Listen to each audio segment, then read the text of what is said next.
Now this one, I didn't know I was tying. It's a knot I didn't even know I knew. And maybe I don't, but I think I do. We're gonna get into the knot tying coming up next. Okay, weaver's knot. Kind of a weird one, but a neat trick to tie it. So you can just make a loop. Remember, all that is taking what would be a bite and crossing it over.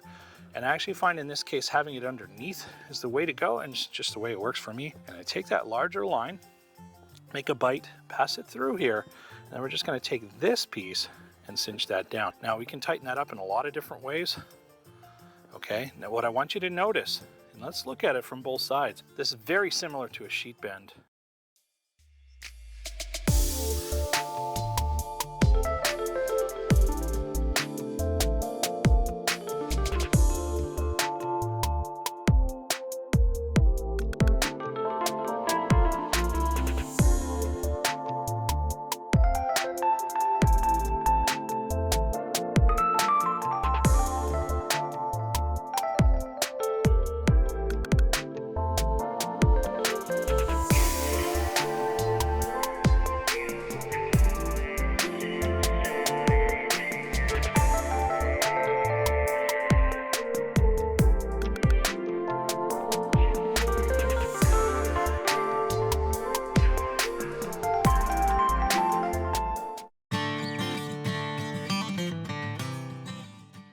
And where I've seen this is when tying the end of a long loop of thread, because I'll take a thread, pass it through the hole, loop it around and tie it up, because when you trim these up after, the rope is usually they're going parallel.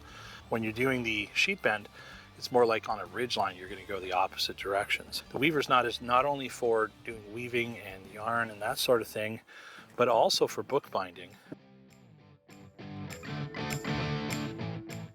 Looking at the weaver's knot, when we take a close look, the bite is actually grabbed hold of the tag end of the other rope, whereas on the sheet bend, it would have grabbed hold of the standing end.